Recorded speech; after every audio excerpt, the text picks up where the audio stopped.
What up, YouTube? Funky D. I got some news. The PSA condition grades are in. Actually, the autos are in as well, but he doesn't have them sorted yet. I just happened to walk in the shop today. He goes, "Guess what? They're in." But he wouldn't let me even look at them because the. I mean, we flipped through them quick, but he wouldn't let me actually take anything. And I think we all did well on the autos, but I was able to pick up the condition grades today. So I have that here for you, in addition to a couple other things. But I'll get right into the conditions, the PSA stuff. I don't think everybody's going to be extremely happy. I'll start with Ryan. There's a silver lining in this one. As you can see, this card is still in the BGS slab, or the Beckett Vintage grading slab. The silver lining, it's still slabbed. But when PSA did their review, this is what they came back with: evidence of trimming. I mean, I don't know. Apparently there's some light, like ultraviolet light, that they use to look at these, and if the edge lights up a little differently than the rest of the card, that's evidence of trimming. I don't really know. I don't understand the whole process, but that's the way it was explained to me. I'm not sure if that's what happened in this particular case, but that's a bummer, and I'm sorry, man. And there was, the fee for this is a little bit higher, and I did have to pay it. I know we hadn't agreed on what the fee was yet, so I covered you on that, and I'll talk to you about it after. It's very minimal. It's very close to the other condition grades, but it is a little different. So that's that. Sorry about that, Ryan. Next is the one from Art Lucasiak. This Bryce Harper Mini, hand numbered 2/25, and it does have a really bad corner on it, and it was enough to get it a 6.5. When this came in, I really didn't look at the corner. I just kind of gradually, casually said, "Wow, that's pretty sweet," and I just mixed it in with the rest of my stuff that I was sending in. Had I taken a closer look, I mean, it's pretty clear here that the corner is not in the best shape. But if I recall correctly, you didn't really care. You just kind of wanted to have it slabbed and authenticated, so you kind of knew, to help give you some idea what it was worth.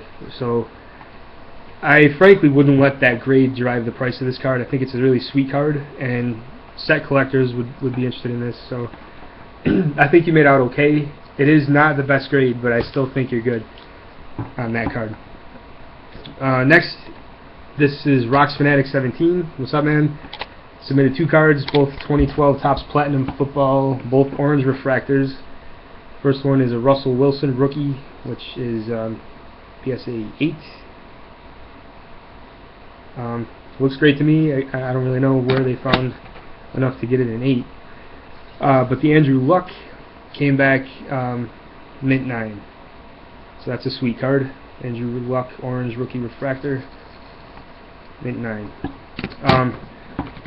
Okay, the last 2 are mine, and I'm actually extremely happy. First one, and this is the lesser of the 2. This is a card I pulled out of a box of stuff that I had gotten in Just Becauses. It was only in a penny sleeve, and I think it came from Big Dog. It's a Wade Boggs 83 Flair, and I took a closer look at it, and I'm like, man, the centering's good, the corners are sharp, the surface looked good. I'm like, I'm sending it. I thought if I had a chance of getting a PSA 10, I figured this would be the one, but I got a 9. But still, a Boggs rookie mint 9 is still pretty sweet, especially when it's your PC player. So thank you, Big Dog. Hooked me up once again. Okay, now the last one, you'll remember a while back I pulled a Jonathan Taves Young Guns out of a retail pack, and I was hesitant to send it because I looked at one of the corners and there was something I could see with, without the aid of like a magnifying glass, and I'm like, the best I'm gonna get is a 9. And so I'm thumbing through the cards that he gave me for the conditions, and this was the last one in the stack, and I started yelling in the store. I don't usually do shit like that. I'm usually pretty calm, but this is what I saw. What? Jonathan Taves Young Guns Gem Mint 10. This is near the top of my list. It might be on top of my list at this point for the most valuable hockey cards that I own. I'm extremely happy with this. Of course, the debate is, do you sell it? Do you keep it? But frankly, if you call yourself a hockey card collector, it really doesn't get all that much bigger than this in terms of modern players. I don't really see a reason to sell it, because I think it's only going to increase in value.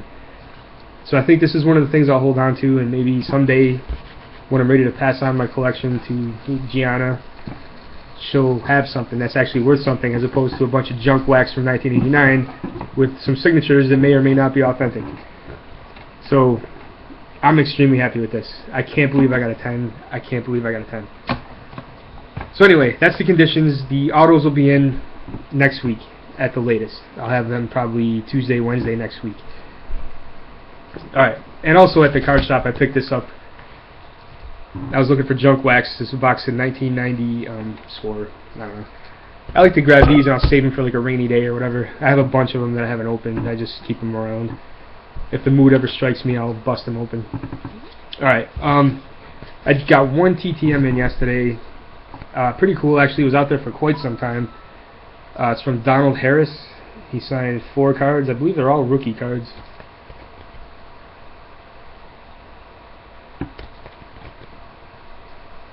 And my favorite of the bunch is this one here.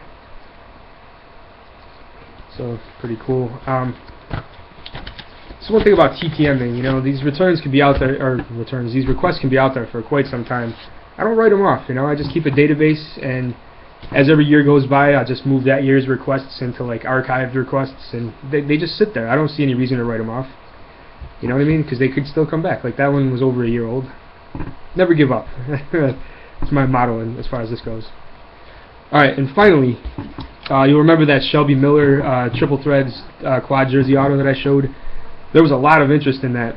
The first person that expressed interest made a strong offer, more than I expected, actually, more than I was even really asking for, and it was a solid offer. And I think we both, you know, got a fair price for that card. He gave me, you know, basically the top end of what I was asking for, and you know, I think he got a good deal because I think that that's going to be a good card. But this is the Jonodon, Mr. Heston. So he sent me the payment, sent me a nice note, sent a bunch of extras. This is kind of cool. Autographed card from a Dallas Cowboys cheerleader. Hate the Cowboys, but I got nothing against the cheerleaders. There's a couple of classic, this is 5 Sport, Dennis Smith autograph. I don't really know much about him. And this one is pretty cool. It's Denny Felsner from Classic 4 Sport. On card auto, so those are sweet. And he also sent an in-person signature of Von Hayes. Von Hayes is cool. He's got a really cool looking signature. I have several of his autos, but it's always nice to have extras. I can trade some of the ones I already have, maybe to, you know, people who are Phillies collectors, you know, that can maybe use that. Like Wesker Griff, if you need a Von Hayes, let me know. And he also included a few other extras. KOKX 95.3 Oldies radio with the St. Louis Cardinals logo on it. KRNQ sticker logo for that radio station, and you'll see what that's all about in a minute. He also sent 2 Chicago White Sox pocket schedules. Love the pocket schedules. If you guys have any that you can send me, I would appreciate it. And he also sent me this, which is his business card for those radio stations that we just heard about. Don Heston, production, on air, and it's autographed. So that's pretty sweet. This is probably my favorite thing in the package. I gotta be honest with you. This is gonna be in my YouTube PC. I like these personal items that relate to, you know, the other YouTubers. You know, like this is what he does, and that's kind of like having a signed baseball card. So that's way cool. Thank you very much, Don. I really appreciate it. Thank you guys for watching. This is a freaking long video, and I am sorry for that, but as you can see, I got a little talkative. So that's it for now. Hope you're all doing well out there, and take it easy.